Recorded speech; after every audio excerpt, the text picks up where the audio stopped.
बड़ा अद्भुत दृश्य है आपके सामने। पृथ्वी पर है चंद्रयान 3 और पृथ्वी से 3,84,400 किलोमीटर दूरी पर चांद स्थित है। और आज के इस दृश्य में हम इस चंद्रयान 3 को उस चांद तक पहुंचाएंगे, बिल्कुल वैसे ही जैसे चंद्रयान 3 जिस स्टेजेस में, जिस चरणों में चांद पर पहुंचा है, उसी चरणों के हिसाब से हमारा ये चंद्रयान 3 भी चंद्रमा तक पहुंचेगा।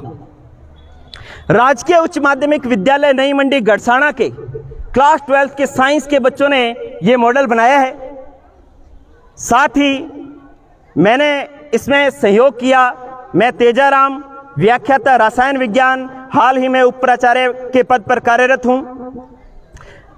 मैंने और मेरी टीम ने मिलकर के ये मॉडल बनाया है, जिसकी व्याख्या जो है वो क्रमबद्ध रूप से आपके सामने प्रस्तुत की जाएगी। यही चंद्रयान 3 मिशन है जिसकी बदौलत भारत ने विश्व में इतिहास रचा और चांद के उस हिस्से पर पहुंचा जो जहां आज तक कोई नहीं पहुंचा। तो इसकी व्याख्या मैं निम्न चरणों में करूंगा। पहला चरण, सबसे पहले मैं इस स्ट्रक्चर की व्याख्या करूंगा, पूरी संरचना की व्याख्या करूंगा कि ये किस प्रकार से बना हुआ है। फिर हम इसको गति करवाएंगे और ऊपर लेकर के जाएंगे। ऊपर ये 4 स्टेजेस में जाएगा, वो चारों स्टेजेस एक्सप्लेन की जाएंगी। उसके पश्चात आपको चंद्रमा पर लैंडर की सॉफ्ट लैंडिंग समझाई जाएगी कि किस प्रकार से लैंडर ने लैंड किया।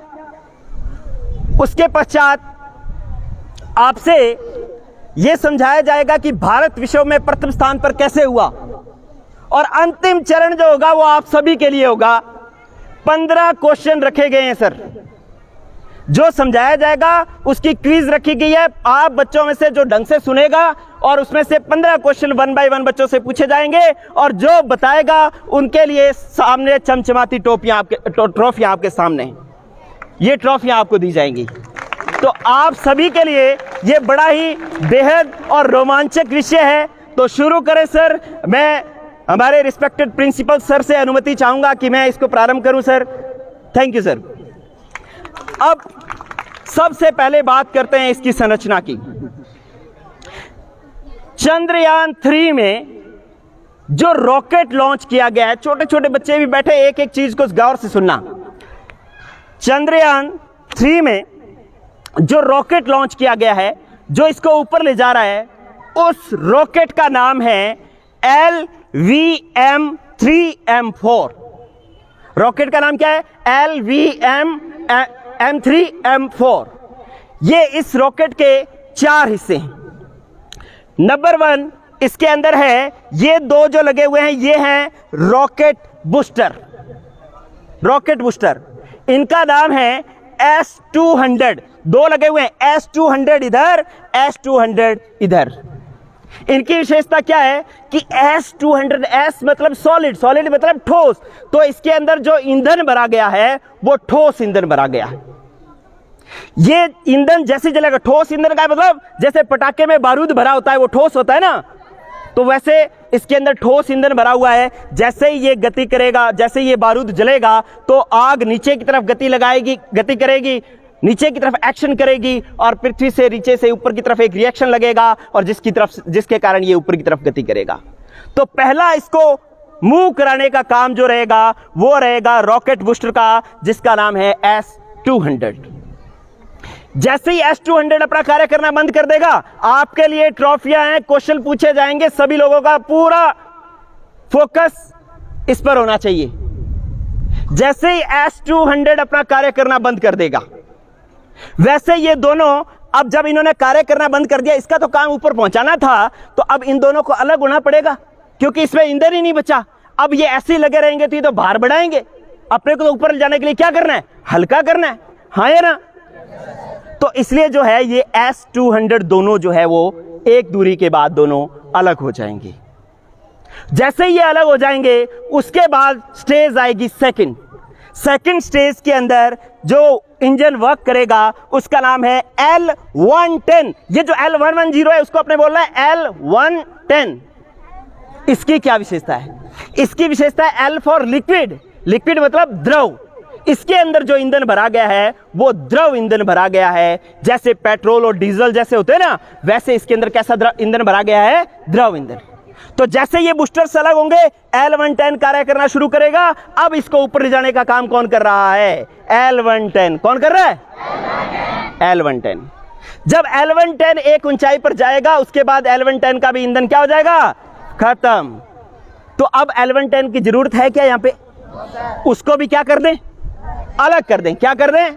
अलग कर दें। उसके बाद क्या होगा कि C25 इंजन जो है ये कार्य करना शुरू करेगा।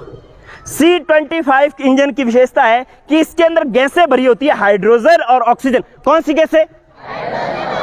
लेकिन वो तरल अवस्था में भरी हुई है। वेरी कंप्रेस्ड मतलब संपीड़ित करके उसको द्रव अवस्था में कर दिया गया है, और द्रव अवस्था में इसके अंदर भरी हुई है हाइड्रोजन और ऑक्सीजन गैस। उनके जलने से फिर ये C25 इंजन कार्य करना शुरू करेगा। आपको ये सारा अभी दिखेगा विजुअल, ये सारे काम करेंगे आपके सामने अभी। तो इसके बाद C25 अपना कार्य करना शुरू करेगा। C25 इसको ऊपर लेकर के जाएगा। अब ऊपर लेकर के जाएगा तो ऊपर कौन जाएगा? ये पार्ट जिसके अंदर है लैंडर और रोवर। क्या नाम है?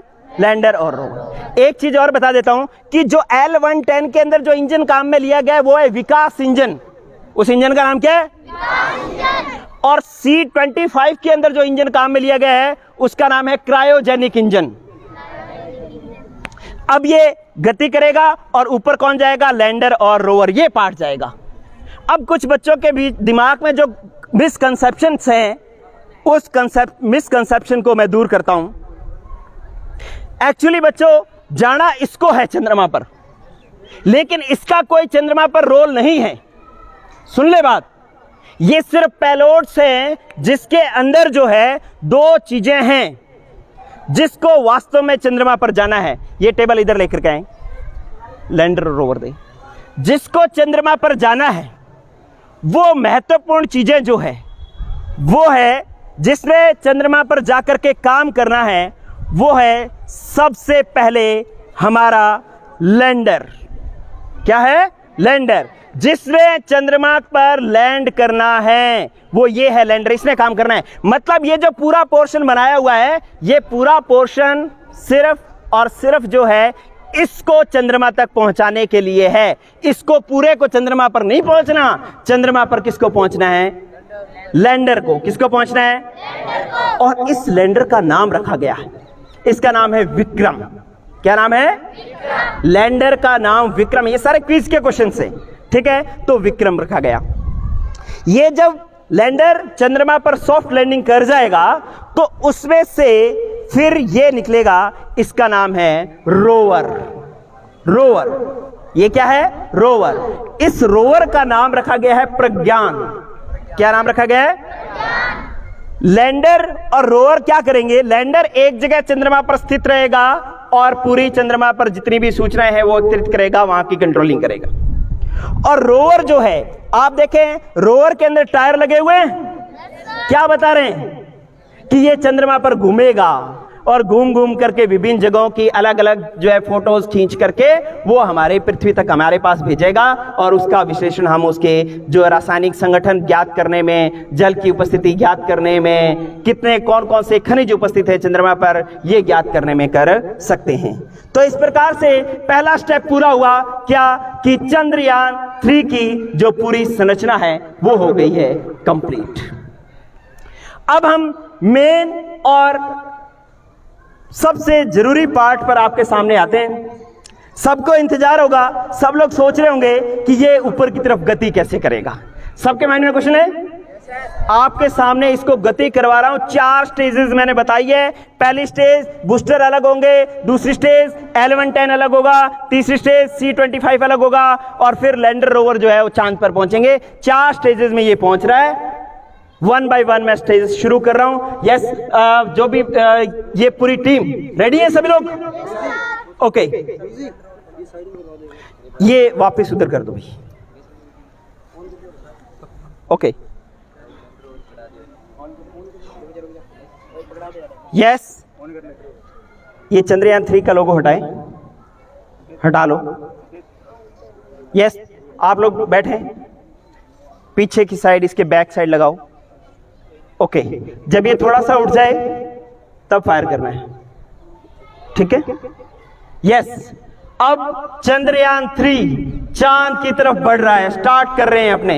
सभी लोग एक्साइटेड हैं? हम लोग एक बार काउंटडाउन शुरू करेंगे जिस प्रकार से ओरिजिनल में हुआ। सभी जिनके पास मोबाइल है वो आप रिकॉर्ड कर सकते हैं। ये आज का इतिहास इसरो के वैज्ञानिकों ने रचा है, लेकिन आज एक इतिहास हमारा विद्यालय भी रच रहा है जिसके अंदर इतने स्मूथ तरीके से आपको चंद्रयान 3 समझाया जा रहा है। तो मैं एक बार स्टार्ट कर रहा हूं। यस, जूनियर साइंटिस्ट की टीम रेडी है? पूरे जोश के साथ काउंटडाउन शुरू कर रहा हूं। यस, आप मेरे साथ शुरू करेंगे। 10, 9, 8, बराबर, दोबारा मेरे बराबर बोलना है, बराबर बोलना है, पीछे नहीं बोलना। Yes, 10, 9, 8, 7, 6, 5, 4, 3, 2, 1, 0, fire.